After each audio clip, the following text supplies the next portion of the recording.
Era como que se o bebê morto tivesse ressuscitado e agora estava ali.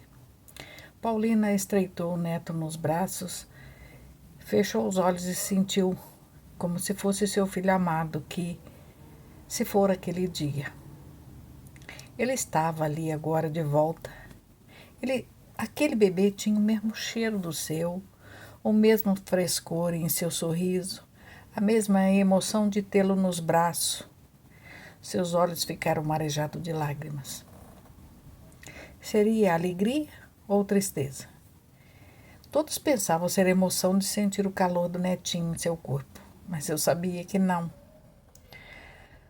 Também, mas havia algo de muito mais profundo que uma simples emoção de avó, do primeiro neto, de mãe. Ao reviver o passado, vir de novo nos seus pensamentos. Agora, ela sentia que aquele neto era como seu filho amado, que partiu. Agora, Deus lhe entregava um filho ressuscitado, 2 vezes filho, para acalentar seus sonhos, suas angústias e seu sofrimento de perda, que durara por mais de 15 anos. Paulina tinha certeza.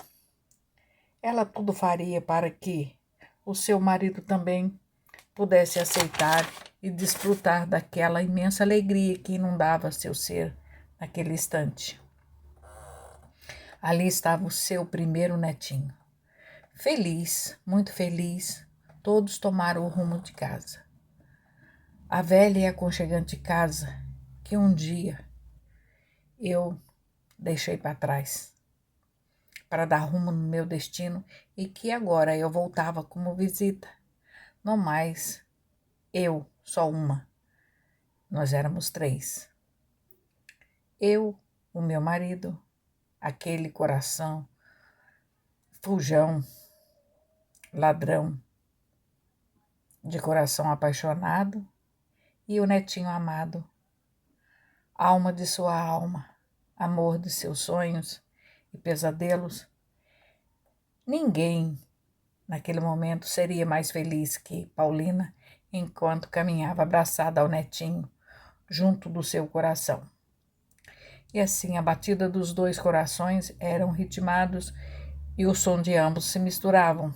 Coração velho e frágil, de avó sofrida, mas feliz, no mesmo compasso do coração da criança, do neto, que inocentemente sentia em seu pequenino peito a vida e o reconhecimento de sangue, que era o que falava mais alto naquele instante.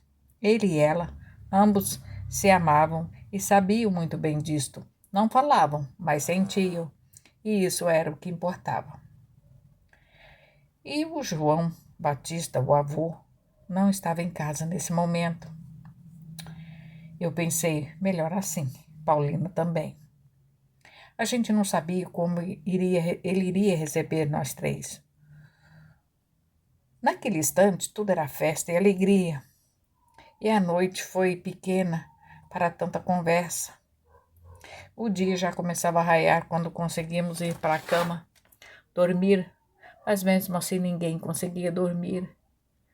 E foi bem cedo que Paulina já estava na cozinha a preparar o café para poder ter mais tempo para ter o netinho nos braços. Era incrível como o netinho ficava feliz nos braços dela. Ele sorria para ela e parecia haver uma grande harmonia no ar em redor dos 2 quando estavam juntos. Paulina até se esquecera das palavras ameaçadoras e malditas de seu companheiro naquele fatídico dia em que a filha fora embora. Ela sabia que, ao ver o neto, o avô se desmancharia de emoção. Ele era tão parecido com o próprio avô. Era impossível ele não sentir nada por aquela criança tão linda e tão fácil de ser amada. Era uma criança linda, perfeita, dócil, não chorava nunca. Ele dormiu como um sonho, era sereno, tranquilo. comia de tudo, ia no colo de todas as pessoas. E ele só tinha 6 meses e não estranhava ninguém. Mas o comportamento da criança parecia que ele já tinha idade suficiente para entender as coisas, mas não tinha. O bebê dava demonstração de viver num lar feliz, tranquilo. Isso deixou Paulina mais feliz ainda. E foi assim que o primeiro olhar do avô para o neto, ao chegar na casa, no outro dia, foi uma incógnita. Não dava para saber o que foi que ele pensava, o que ele sentia. E assim a gente ficou um pouco preocupado. A gente queria desvendar o mistério, saber da verdade, o que ia na alma daquele homem duro, rude,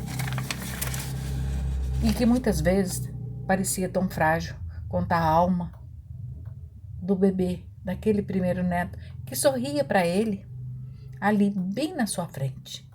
Era um sorriso inocente e maravilhoso que tocaria até a alma de uma pedra, se uma pedra tivesse. Mas, de repente, o bebê esticou os bracinhos e pulou de emoção nos braços do avô. Jogava seu corpinho em direção do homem desconhecido para ele. Ali na frente, não teve como escapar. E ele, involuntariamente, ele se ergueu nos braços forte do estranho. Aí ele disse: Vem, vem para mim. O bebê veio. E o homem disse de novo: Vem com vovô. Aí o bebê tombou feliz e calmo para os braços cansados e fortes do avô, abrindo um sorriso banguela e confiante. Era o sangue que falava mais alto, melhor do que qualquer emoção. Paulina suspirou aliviada, ao sentir que aquele calor do corpinho macio no corpo do velho faria o sangue dele clamar mais forte. E aquele bebê era o sangue do seu sangue e a carne da sua carne. Seu coração batia acelerado. Eu acho que ele teve medo de que alguém ouvisse as batidas. Aquele tum, tum, tum o deixava quase surdo. E os olhos do homem ficou turvo. Ele quase não podia enxergar. Ele parecia surdo. Por que será? O que estava acontecendo com ele? Não era possível. Ele estava com vontade de chorar. Seus olhos tremiam e teimavam em não deixar escorrer as lágrimas que inundavam a sua alma. Desde o dia em que a filha o abandonou para viver uma vida que não era aquela que ele tanto havia desejado para ela. Agora ele via ali tanto amor, tanto cuidado.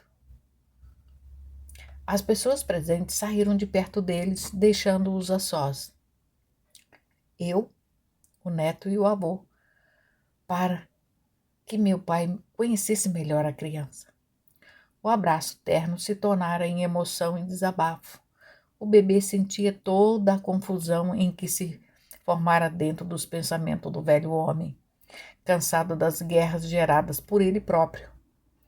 Enquanto o avô abraçava e beijava o neto, Paulina e eu disfarçava ali por perto, fingindo não ver e nem sentir aquele momento lindo só deles. E aquilo foi amor à primeira vista. Tudo foi esquecido e novas esperanças foram renovadas naquele dia. E a família seguiria em frente, fazendo tudo o que sempre fizera, se amando e se odiando como todas as outras famílias que existem na face da terra. E aqueles dias foram os mais felizes da vida de Paulina, ultimamente. Começava para ela uma nova etapa de vida. E assim, a vida do avô, a emoção de ver uma nova geração, a deixava muito feliz. Era um tipo de alegria que ela jamais imaginara sentir. Ser avó era muito melhor do que ser mãe. Se a certeza do dever cumprido era aquilo, ainda mais para ela, que acreditava em reencarnação, em uma vida depois da morte. E foi assim que todos os seus sentimentos adormecidos vieram à tona. E isso era bom. Ela não precisaria criar novos pensamentos, novos desejos, novas emoções.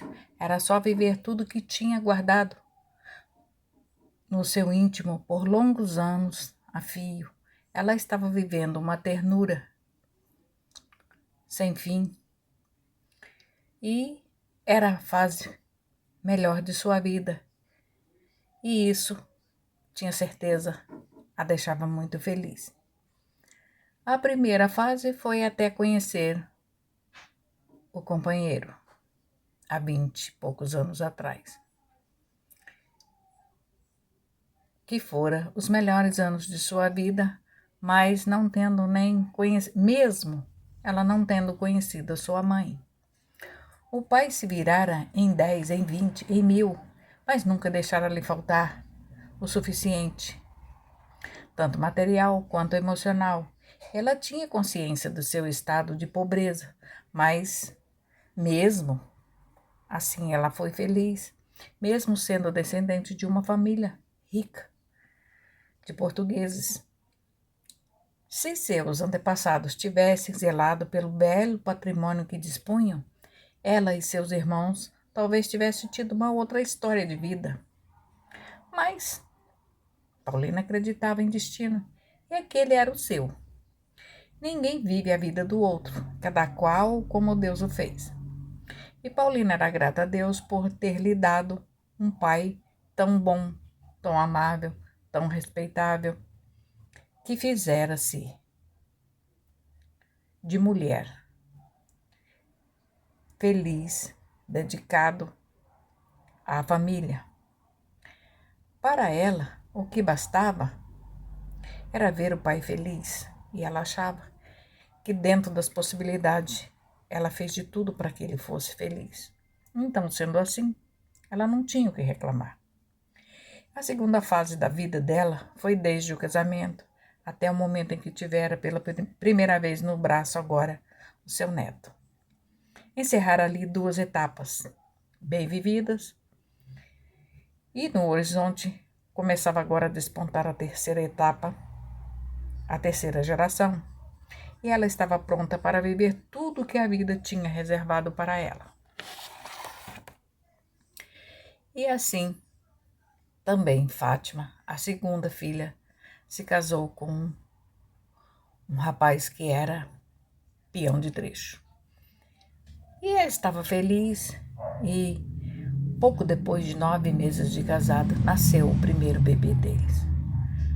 Ah, Paulina ficou tão feliz, era o seu segundo neto. Esse sim, a avó teve o privilégio de acompanhar e vê-lo nascer bem de perto. O jovem casal saíam a correr trecho depois de casado. Mas ao nascer o bebê, vieram para perto dela. Paulina ficou feliz. Mesmo João levando para viver uns tempos em Bom Jardim com os outros 5 filhos que restavam, pois os 4 mais velhos já cada um tomaram um rumo na vida. Guilherme, o mais velho, morava em Volta Redonda e trabalhava na CSN. E estava noivo e ia se casar com uma moça de lá. E assim, eu já estava casada e já tinha o meu filho. Agora tinha o Arimateia, que trabalhava em Barra Mansa, estava empregado, era mantenedor de uma fazenda. E era noivo também da menina, filha da mulher, que dizia que ser irmã de Paulina. Então, nós 4 já tínhamos tomado rumo. Bom Jardim de Minas era muito frio e Paulina não conseguiu se adaptar muito bem em viver por lá, junto com o marido e os outros filhos menores. A casa era fria, poeirenta, sem um mínimo de conforto. Depois de algum tempo, ela resolveu voltar para sua casa em Santa Rita. Esse tempo dela em Bom Jardim, eu não sei o que aconteceu. E assim, Paulina pôde ajudar Fátima a cuidar e educar do segundo neto. Aí eles ensinavam a esse neto tudo o que podiam, o que sabiam, porque eu morava distante deles, mas ela estava perto. Mas foi assim que o bebê de Fátima era bem pequenino.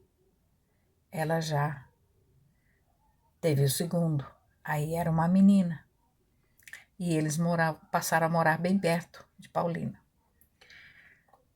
A dedicação de João Batista agora com seus netos era tudo de bom. João até sentia ciúmes dos netos. E também ciúme de Paulina, porque às vezes ela cuidava mais dos netos do que dele. O primeiro netinho, vindo de Fátima, era uma criança, é uma criancinha linda, forte, inteligente, saudável. Quase nunca ficava doente. A avó achava isso uma grande vantagem. Ela comentava com todo mundo. Ela nunca tivera assim um filho tão saudável, que comia de tudo. Raramente ele tinha uma febrezinha. O garoto não dava trabalho. Aí Guilherme se casou e também a esposa ficou à espera do primeiro bebê. Cleusa e Arimateia se casaram também. Estavam também à espera de um bebê. E eu também fiquei grávida pela segunda vez. A alegria de Paulina era grande. Cada filho iria ter mais um filho. E aí a família ficaria grande e completa. Aí quando foi no Natal de 1979, todos nós fomos à casa de Paulina. E a casa estava cheia de crianças. Todos os netos haviam nascido. Eram 6 netos, 2 genros e 2 noras. Além disso, tinha também os outros filhos dela e de João. A alegria de Paulina era imensurável. Ela se sentia no céu. O carinho e a dedicação dela era uma coisa tão espontânea que contagiava a todos. Ela transpirava felicidade por todos os poros no meio da sua grande família. E nessa época, Fátima já estava à espera do terceiro filho. E em menos de 3 anos, ela iria completar 3 gravidez. E já, assim, 3 filhos, os médicos aconselharam a ela o terceiro, que não havia como aquela criança nascer, ela iria correr risco de vida, tanto ela quanto o bebê, porque a criança seria muito grande, conversa. Mas quando Paulina ficou sabendo do conselho do médico, ela ficou muito brava. Não aceitava tal argumento. Ela dizia à filha que ninguém morre de véspera. Se o destino fosse da mãe morrer de parto, ela iria morrer de qualquer jeito. De nada adiantaria abortar. Entendia ela que aborto é tão mais perigoso que um parto. Paulina acreditava cegamente na reencarnação e não admitia que uma mulher deixasse de dar à luz a uma criança, desobedecendo as leis da natureza e de Deus, deixando o espírito daquela criança sem um novo invólucro para reencarnar. Ele iria ficar vagando no limbo até que chegasse uma outra vez, que chegasse a vez dele na fila de reencarnar de novo. Deus, na certa, iria cobrar caro de tal mãe que fizesse isso. Dizia Paulina, não cai uma folha de mato que Deus não queira. Então, tudo acontece com a vontade dele. Se ela tivesse que perder a filha daquela situação, ela iria perder. Mas se tivesse que viver, a filha ia viver, acontecesse o que acontecesse. A filha grávida não quis desagradar a mãe e resolveu confiar cegamente nos conselhos e na religião da mãe. E deixou a gravidez seguir em frente. Mas aos 7 meses, o bebê quis nascer. Isso foi muito bom Fátima ter se mudado para perto da mãe. Só assim ela poderia ajudar a cuidar dos netos e salvar o bebê que estava para nascer.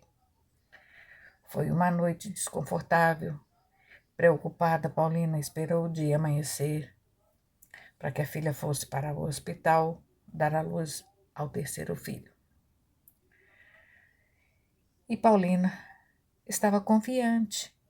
Diante dos outros, ela dava algum sinal assim de preocupação, mas na hora de Fátima ir para o hospital, Paulina se revestiu de força, deu um copinho da tal água benta dela, que era guardada com muito carinho e cuidado em cima do rádio.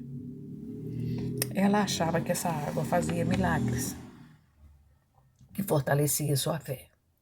Nas horas mais difíceis da sua vida, ela aprendera a confiar e a canalizar tudo de ruim para fora do corpo, da casa, do ambiente. Tudo se resumia naquela água benta, na certeza que o mal tomaria outro rumo e só seria a bênção. Ela nunca comentava com ninguém o seu medo de perder aquela filha e o neto, mas ela estava apavorada. Algo lhe dizia que ela agira errado, enchendo a cabeça da filha com a certeza de que tudo daria certo e que era a vontade de Deus que a criança e a mãe sobrevivessem. Ela se apegara em Deus e em São Francisco de Assis como intercessor naquele caso tão difícil. E ao ver a filha sair de casa e rumar para a maternidade, claro, a mãe se sentiu que o funil se estreitava. Seria agora. Agora elas teriam que passar por esse funil, a filha no parto e a mãe na culpa de se ver sem aquela filha e de ser julgada e condenada por todos caso um sinistro acontecesse.